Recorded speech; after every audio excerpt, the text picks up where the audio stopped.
তোমাক গোটেই বিশ্ব জাহানৰ কাৰণে, বিশ্ব মানৱ জাতিৰ কাৰণে কৰোণা স্বৰূপ প্ৰেৰণ কৰিলো। আজি মুছলমানৰ অভিনীতি হয়তো কম নহয়, গোটেই বিশ্বৰ মানৱৰ তেখেতে পথ প্ৰদৰ্শক, তেখেত অকল নবী আছিল, তেখেত এজন আদৰ্শ শিক্ষক আছিল, উত্তম তেখেত প্ৰথম শিক্ষক আছিল, তেখেত এজন ইমাম আছিল, তেখেত এজন ভাল স্বামী আছিল, তেখেত এজন বাপেক আছিল, তেখেত এজন যোদ্ধা আছিল, তেখেত এজন ৰাষ্ট্ৰনায়ক আছিল, তেখেত এজন চিকিৎসক আছিল। কিন্তু আজি সেই মহম্মদ সাল্লাল্লাহু আলাইহি ওয়াসাল্লামক আমি ঘৃণিত কৰি তেখেতৰ আদৰ্শ মতদৰ্শক মছজিদৰ চাৰিবেৰৰ ভিতৰত সোমাই বন্ধ কৰি দিলো। কৰি সোমাইছো নে নাই? আল্লাহ তাআলা কোৰানত ক'লে কুনতুম খায়ৰা উম্মাতিন উখৰিজাত লিন-নাস তা'মুৰুনা বিল মা'ৰুফ ওয়া তানহাউনা আনিল মুনকাৰ ওয়া তু'মিনুনা বিল্লাহ। তোমালোকে হলা সৰ্বশ্ৰেষ্ঠ জাতি, কা সম্বোধন কৰিছে উম্মতে মুহাম্মাদী। কি দায়িত্ব দিছে? লিন-নাস, মানৱ জাতিৰ কল্যাণৰ কাৰণে তোমালোকক মই উঠাইছো, তোমালোকক দায়িত্ব দিছো। ইয়াক লিল মুছলিমিন বুলি কোৱা নাই, লিন-নাস, মানৱ জাতিৰ কল্যাণৰ কাৰণে।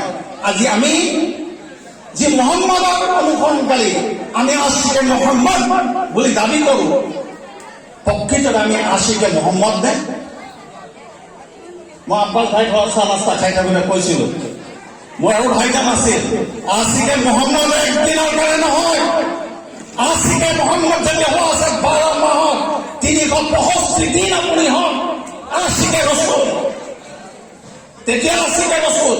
কালি বড় মছজিদত মই এইষাৰ কথাই কৈছিলো, আশিকে মুহাম্মদ সেইজন হ'ব যিনে ৰসুলৰ ওপৰত আল্লাহ তাআলাই যি কোৰানে কাৰীম দিলে, যি হাদিছ দিলে, সেই অনুযায়ী যিজনে নিজৰ জীৱনটো পৰিচালিত কৰিব, সেইজনে আশিকে ৰসুল হ'ব। এতিয়া আশিকে ৰসুলৰ ডেফিনেশ্যন কি, কাম কি? আল্লাহ তাআলাই এই আয়াতটো মই কৈছিলো লিন-নাস, মানৱ জাতিৰ কল্যাণৰ কাৰণে। আজি আমাৰ কি কাম? সমাজত জুৱা প্ৰচলন হৈছে, সমাজত ড্ৰাগছ অবাধ গতিত চলিছে, সমাজত জিনা প্ৰচলন হৈছে, সমাজত মদ চলি আছে, মানৱ জাতিৰ অকল্যাণমূলক কাম চলি আছে। এইবিলাক কৰ্ম আমাৰ হয় নে নহয়? আশিকে ৰসুলৰ না আমাৰ খালি পাইজামা কুৰ্তাৱালা পেণ্ট চাৰ্টৱালা নহয় নেকি? হয় নে নহয়? মই খোলা চামৰ বায়ান কৰিব নাজানো, মোৰ ভগৱানত কাৰোবাৰ গাত লাগি যায়, কাৰোবাৰ ভাল লাগে, কোনোবাই বেয়া লাগে। মই ভাড়াৰ মূল্য নহওঁ, ভাড়াৰ মূল্য আহিলে কথা টিপি টিপি ক'ব, বেয়া পাব নেকি? মই বেয়া পালে চিন্তা নকৰো, সঁচা কথা কম। এই আয়াতটোৰ ওপৰত আপোনালোকে চিন্তা ফিকিৰ কৰিব।